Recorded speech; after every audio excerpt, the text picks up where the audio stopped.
video comes to you from my garage. And if you happen to check out my previous video, you may have seen these guys here. I just picked up 2 new Hobie fishing kayaks from my friends at Fogh Marine in Toronto. And I want to give them a shout out. I've known them a number of years and they are great people. They've actually been selling the Hobie brand for 30 years, so they're definitely experts. And they have a ton of paddle sports equipment. And if you're looking to get into kayak fishing or looking for equipment, I definitely recommend them. So I've got 2 kayaks behind me here. I've got the 2020 Hobie Outback and the 2020 Hobie Pro Angler 360. Since I've posted about these kayaks on social media, I've had a lot of questions. So I'm going to be doing a walkthrough video for each kayak, starting with the Outback. The Outback is a special kayak to me as back in 2011 when I bought my first fishing kayak, it was the Outback model. And there have been a lot of updates and changes since then, but it was an awesome kayak back then and it is even better now. This kayak is 12'9". It is 34 inches wide, and as seen here with the seat and drive, it is 103 pounds. This is a kayak specifically designed for fishing. So what I'm going to do is walk you through, try to cover all the features from front to back. And if you have any questions, please leave a comment below. Starting at the front here, there is a nice T handle, which makes it easy for transportation. Moving along, we've got lots of storage on this kayak. There is a front hatch here that's held down by bungees. And it has a double seal, so there's a seal on the lid and on the opening as well, which helps keep the water out. If you have a sail mast or a bimini accessory, there's a little plug in here that you can hook that up. What drew me to the Hobie brand back in 2011 was their Mirage Drive system. And just like everything else, there have been a lot of updates there as well.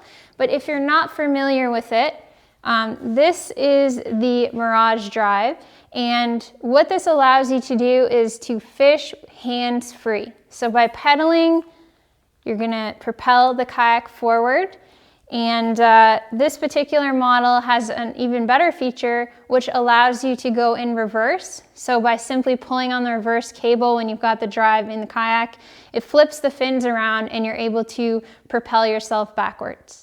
The pedals can be adjusted based on your height. All you have to do is press the button on the top, and there are 7 different settings, so you can toggle with it and figure out which one works best for you.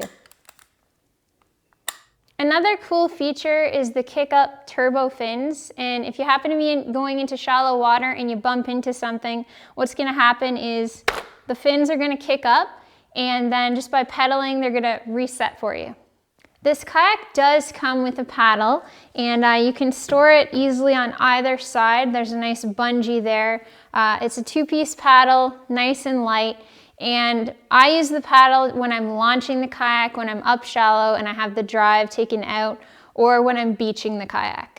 Here in the cockpit, we've got integrated gear tracks, and what's great about that is you can mount your fish finders, you can mount accessories, and you don't have to drill holes in the kayak, which is awesome. You can also store tackle trays here. There's a little clip with a bungee. Put your gear underneath, and it's going to hold it steady there. There's also little compartments for tools, knives. There's also bungees if you want to tether your tools down as well. So this is on both sides of the kayak. There's also a couple pockets here that are rubber, so you're not getting hooks stuck in there. There are 4 flush mount rod holders on this kayak. All of them have a little rubber cover with a little handle, so you can easily pop those open, and when you're not using them, they're not going to be filling up with water. In front of the seat, there is a handy storage compartment that I like to use to put items that I want quick access to or that I want to keep safe. So maybe some tackle, my phone, camera, keys, stuff like that. There's also a rubber pocket in there as well. On the deck, there are traction pads, so when you're standing and fishing, you've got a little bit more grip. And this kayak is super stable. I spent a lot of time standing while I fish. Up in the front, you will see two pull cords. One is for the retractable rudder, and the other is for Hobie's Guardian retractable transducer shield. So if you want to install side imaging on your kayak, you can easily keep your transducer safe by retracting it up into the hull. There are two built-in cup holders on the kayak. They're also self-draining. What I like is that I use a larger reusable water bottle and it fits in perfectly. When you're spending long days on the water, a comfortable seat is very important, and I am really impressed with this seat. So it has the 3D mesh, which is very breathable, nice and comfy. You can easily adjust the height of this seat with two functions on the front of the seat. There's a handle here that allows you to raise and lower the front section, and then there's a kickstand which allows you to raise and lower the back. There's a tensioner on the back of the seat that allows you to adjust the lumbar support. As an added bonus to the seat, you can remove it, and there are 4 little legs underneath that you can pop out, and you can also use it as a beach chair.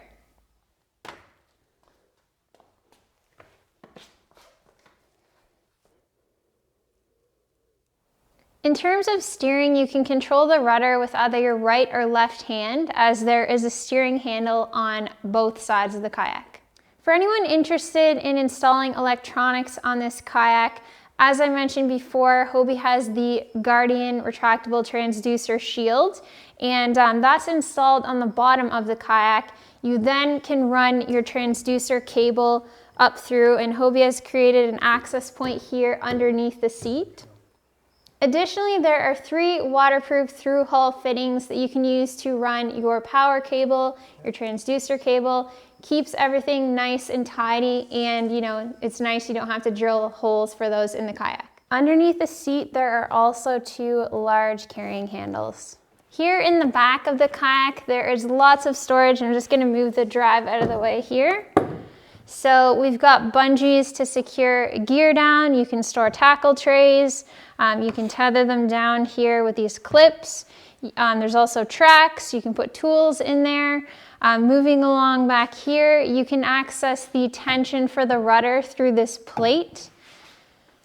At the very back of the kayak, there's a nice big handle for transportation, and underneath we've got the rudder. So the nice thing about the rudder is if you're up shallow or if you happen to bump into something, it's going to retract up and drop down automatically. So if you happen to bump into something, you don't have to worry about damaging it. Well, that is a wrap on the walkthrough. If you have any questions about the kayak, please leave a comment below.